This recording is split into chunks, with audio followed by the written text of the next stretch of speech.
tubahaye ikaze ku nkuru yacu y'urukundo.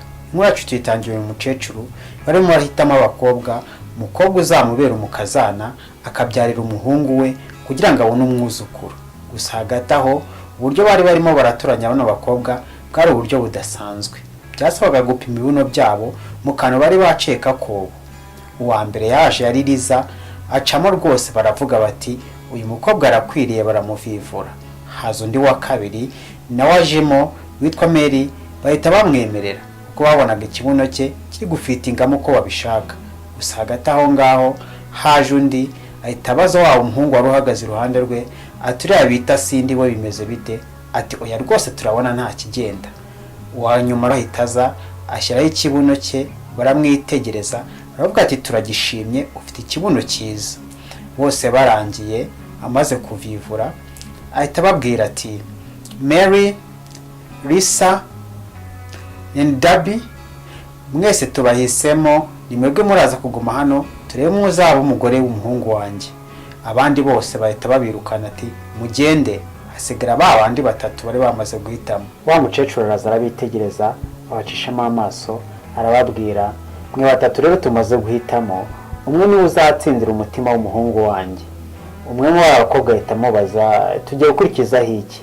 Wa mukecuru arabasubiza ati uzatwita mbere rero niwe uzatsindira umutima w'umuhungu wanjye.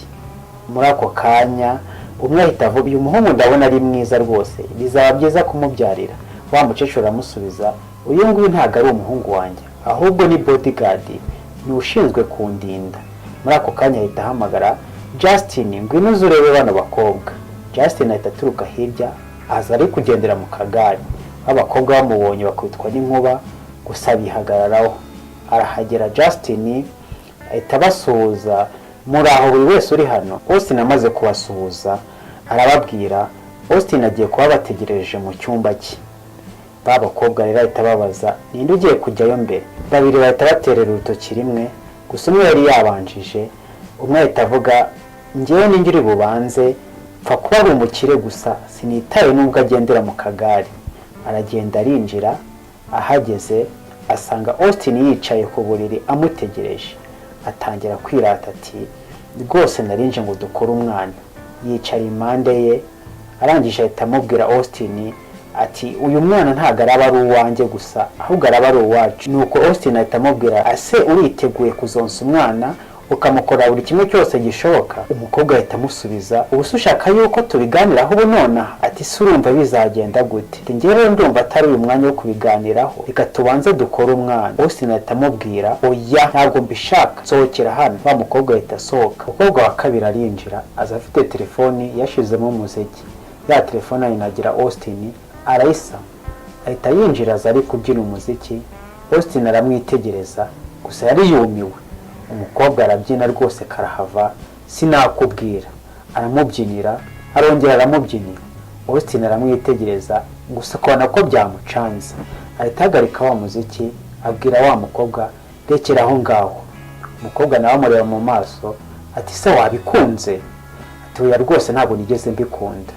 Austin aramubwira uri mwiza pe, ndabibona uri mwiza, ntabwo nshobora kugira icyo mbinenga.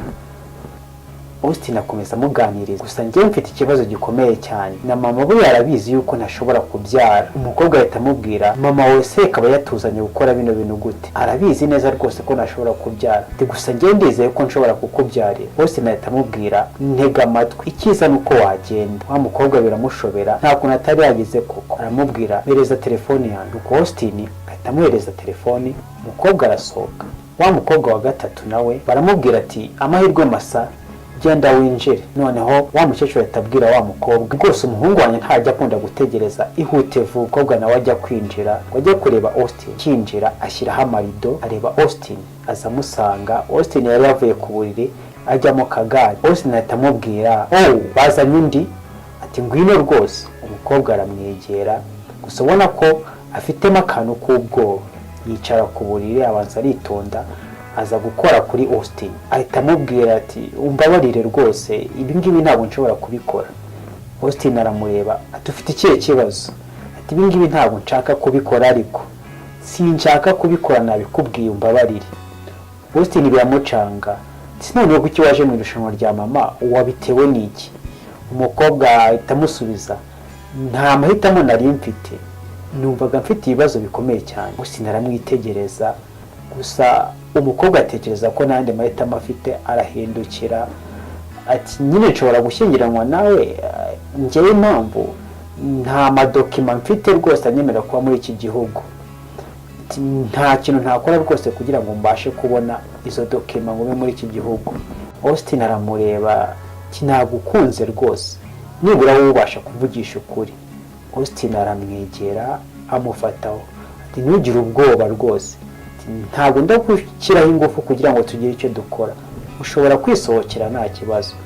Austin ahita ahindukira, umukobwa nawe arumirwa.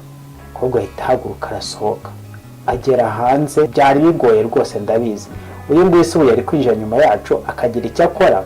Wa mukecuru ahita ababwira ati mwa bakobwa rero, bose baramwitegereza ati birarangiye, tuzongera kubonana nyuma y'amezi 9 mwatwise. Twongera kubona noneho nyuma y'amezi 9 babakobwa bafite inda baratwise. Wa mukecuru araza arabitegereza na Austin hari ndetse na mu bodyguard. Gusa barangije bamushishira babwira ati ndabona rwose mwaragerageje gutwita ariko sinabikunze. Ahita aza kubita kuri yanda, basanga n'igipirizo yashizemo. Ajya kuwa kabiri ati noneho njyewe umuhungu wanjye cyangwa se uwo ntwite nuwa nyawe. Ati ntabwo ngiye nshobora kubyizera yuko ufite umwana, ndabona ko bishobora kuba utwita ariko ntabwo ari uwo muhungu wanjye. Ati ibyo rero upfuga ntabwo ari ukuri. Nuko umukecuru ahita akuraho telefone amwereka ifoto ari gusomana n'undi muhungu. Umukobwa ahita agwa mu kantu, bararebana. Umukecuru ahita amubwira ati nsohokera hano, iyi nda rwose ntabwo ari iy'umuhungu wanjye. Ahita ahindukira yegura mu bodyguard ati ndakwirukanye. Mu bodyguard agwa mu kantu nawe ahita agenda, hasigara wa mukobwa. Ahita amubwira ndabizi rwose ntabwo nigeze nuzuza ibyasabwaga, ariko Austin ahita amwegera aramubwira ati mama zo kuri rwose arabizi ko ntashobora kubyara. Bahita babwira wa mukobwa ati rwose niwe muntu wawe twabasha kwizera, wabashije kuvugisha ukuri. Ati rwose njyewe nzakora igishoboka cyose, nzakubira iruhande kandi nzakurinda, nta muntu uzigera gusubiza iyo waturutse.